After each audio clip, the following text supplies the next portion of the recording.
Halo, ketemu lagi. Di kesempatan kali ini saya akan menjelaskan karena banyak yang penasaran, banyak yang bertanya bagaimana caranya mengaplikasikan nanoburn untuk merekondisi headlamp atau lampu utama mobil, lampu depan mobil supaya kembali menyerupai baru ya. Kebetulan ini ada mobil baru, ada CR-V 1500 cc turbo. Ini mau kita kerjakan nano ceramic Supreme Class yang paling tinggi di Skinner Auto Works. Lampunya masih kinclong banget karena benar-benar baru keluar dari showroom. Kebetulan ini ada headlamp mobil Grand Livina. Banyak sekali teman-teman yang mobilnya Grand Livina lama atau mobil apapun yang headlampnya berbahan mika ya, atau plastik bening begini ini menguning gitu. Bahkan ada yang sampai retak-retak gitu ya, kayak Honda Jazz yang generasi pertama itu kan sering banget ya ada keluhan seperti itu. Nah, hari ini saya akan sharing-sharing saja pengalaman bagaimana mengaplikasikan nanoburn di headlamp yang sudah menguning.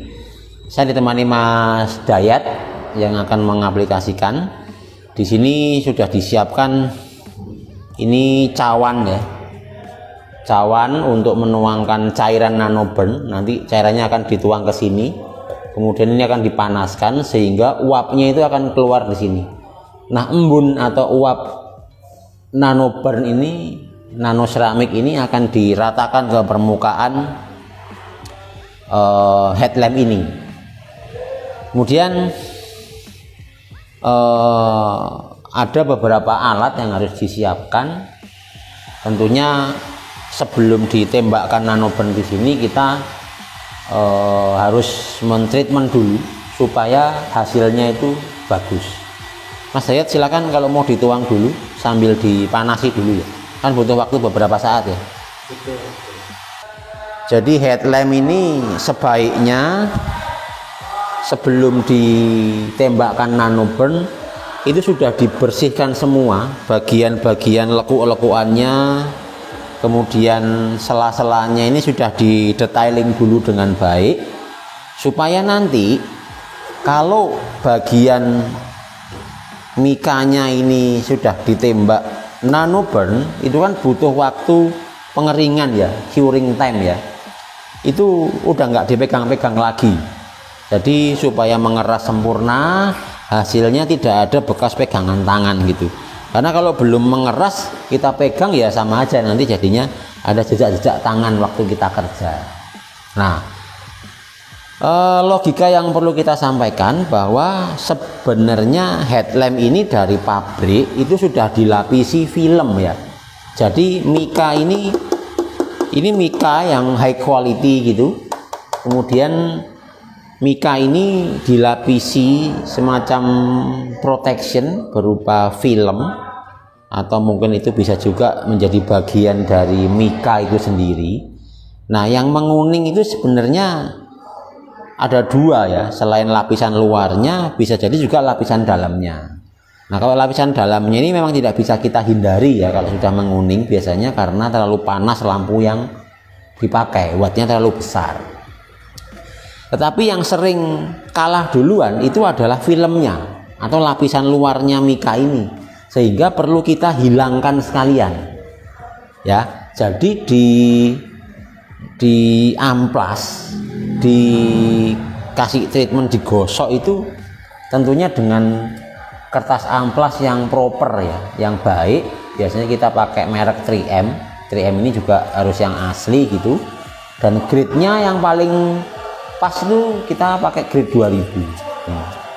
3M grade 2000, sehingga nanti filmnya itu terkelupas berikut oksidasi atau kotoran-kotoran yang sudah masuk ke dalam film tersebut.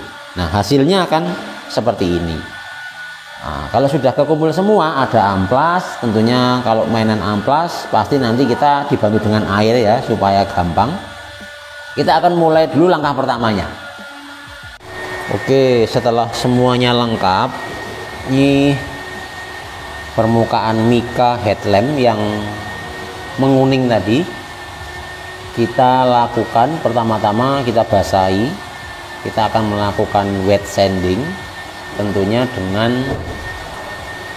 sanding paper atau amplas 3M. Kenapa kok amplasnya harus 3M ya? Supaya hasilnya itu bisa halus, tidak meninggalkan sisa goresan dari amplas tersebut. Kalau kita menggunakan merek lain, katakanlah merek yang banyak di toko besi atau toko bangunan atau toko detailing yang menjual amplas-amplas yang digunakan untuk besi, untuk tembok, itu walaupun grade-nya paling halus, sesuai pengalaman saya, hasil terbaiknya masih dipegang oleh brand 3M ini untuk sanding paper, untuk kertas amplasnya. Nah, ini setelah di sanding merata, ini hasilnya akan seperti ini ya. Hasilnya itu akan doff ya, beningnya bening buram begitu, tapi buramnya itu rata sekali, tidak ada bekas amplasan, itu tidak ada tampak garis-garis, itu nggak ada. Jadi emang ini rata, doff gitu, rata sekali, tidak ada yang terlewat, sehingga kepekatannya atau tingkat doff-nya atau tingkat blurnya atau bekas gosokan amplasnya itu merata. Ya, jadinya seperti ini.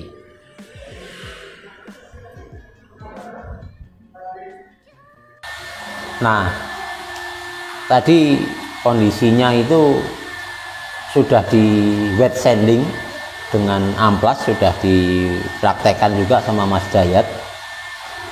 Kemudian cawannya tadi diisi dengan cairan nano burn ini, dituangkan ke cawannya itu. Kita lihat setelah panasnya mencukupi, itu uapnya akan keluar dari ini, corongnya ini, dari moncongnya ini.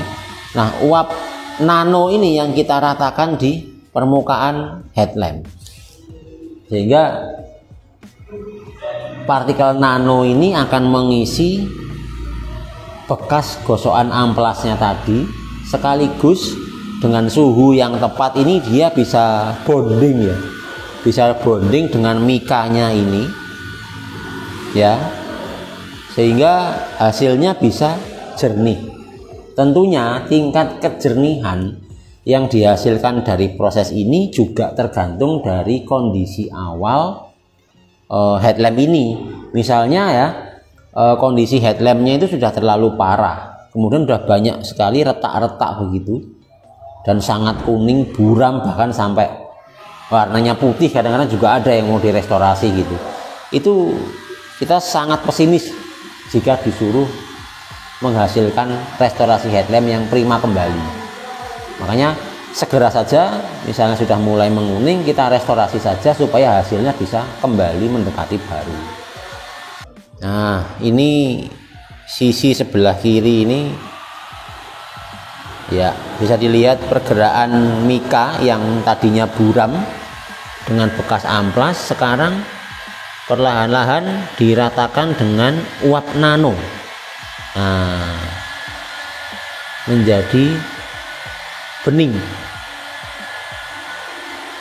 Ini juga butuh ketelatenan supaya hasilnya itu merata. Bisa dilihat ya teman-teman, bagaimana mengaplikasikan nano burn ini harus benar-benar telaten, sehingga ketebalan partikel nanonya itu juga sama.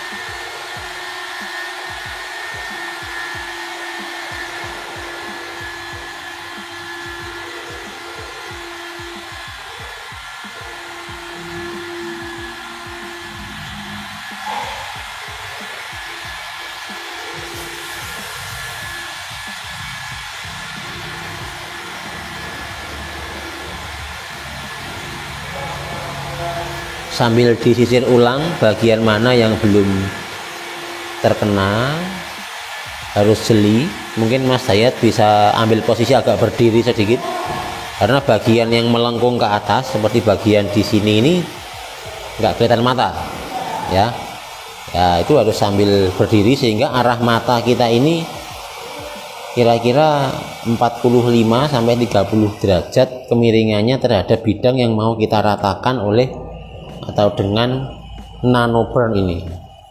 Bisa dilihat sekarang glossy-nya sudah ya mulai tampak tuh.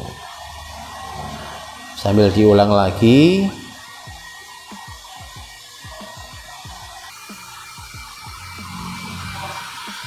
Oke.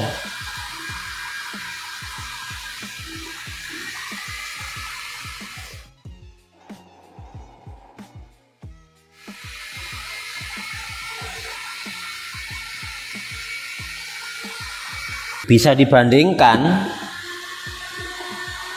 ya, semoga tampak di kamera. Bisa dibandingkan lampu yang belum di nanoburn ini memang sudah diamplas ya, tetapi mungkin teman-teman takut ngamplas karena kok buram, nanti apakah bisa kembali dengan baik. Ini bisa tampak nyata ya, semoga di kamera ini, sehingga hasilnya itu cukup dramatis gitu, sehingga beningnya ini bisa dilihat oleh teman-teman kita di kamera sambil mengulang yang sudut matanya tadi belum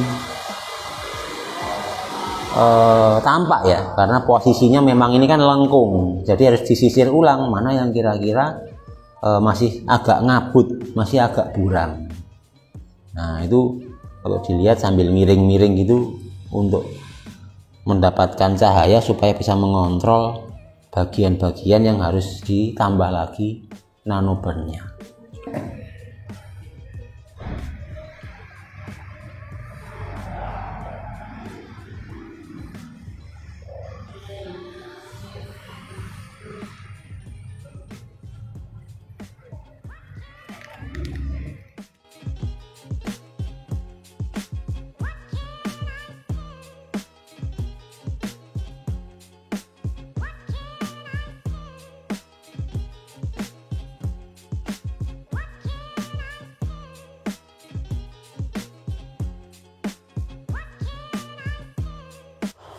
Oke, mungkin teman-teman banyak yang tanya atau pernah mengalami di workshopnya, di outletnya, pernah mengalami mungkin kegagalan gitu ya.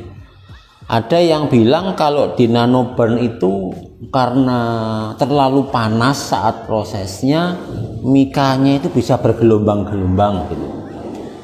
Ada juga yang bilang kalau nanoburn itu resikonya tinggi tanpa bisa menyebutkan analisanya gitu. Tapi yang jelas kita bisa melihat langsung bahwa efeknya itu baik dari headlamp yang buram, yang mengganggu sinar lampu, sekarang sudah menjadi bening lagi. Artinya daya pandang kita saat berkendara itu sudah kembali normal lagi. Ada juga yang berpendapat, loh filmnya itu jangan diamplas, kan sayang ya kalau diamplas kemudian dipoles. Nah ini boleh berpendapat seperti itu kalau treatmentnya tidak dilapisi ulang dengan nanoburn, tapi headlamp hanya diamplas pakai tangan, sudah bener amplasnya pakai 3M, kemudian dipoles pakai alat poles dan kompon. Nah itu yang saya tidak setuju, karena proses mengkilatkannya itu dengan dipoles menggunakan kompon, sehingga tidak diproteksi ulang seperti aslinya. Filmnya dihilangkan, kemudian dimengkilatkan dengan kompon atau dengan dipoles tanpa diproteksi ulang. Beda halnya dengan nanoburn ini, sekaligus dia mengkilatkan permukaan headlampnya, begitu juga dia akan memproteksi lagi, menambah lapisan yang tadi sudah kita gerus dengan amplas tadi sudah kita tambah lagi menjadi kuat lagi, menjadi proteksi atau perlindungan terhadap mica headlamp ini. Gitu ya teman-teman. Sudah selesai Mas Tahir? Sudah selesai, begitu simple, begitu singkat ya. Kuncinya suhu yang tepat, pandangan mata yang pas, kejelian kita untuk melihat bagian-bagian yang harus kita proteksi ulang, gosokan amplasnya harus merata ya. Kemudian headlamp ini harus sudah dalam kondisi sangat bersih, sehingga ini akan kita diamkan menunggu curing time-nya dan siap dipasang lagi kalau sudah kering sempurna. Sebaiknya ini didiamkan minimal 6 jam gitu. Tapi tergantung produk dari Nano Burn-nya juga. Semoga bermanfaat. Silahkan terus berkarya, silahkan terus sharing mengenai ilmu-ilmu detailing. Semoga kita akan tambah ilmu terus, tambah pengalaman terus, tambah senang terus dengan karya-karya yang semakin bagus. Tetap semangat. Sampai jumpa di video selanjutnya. Terus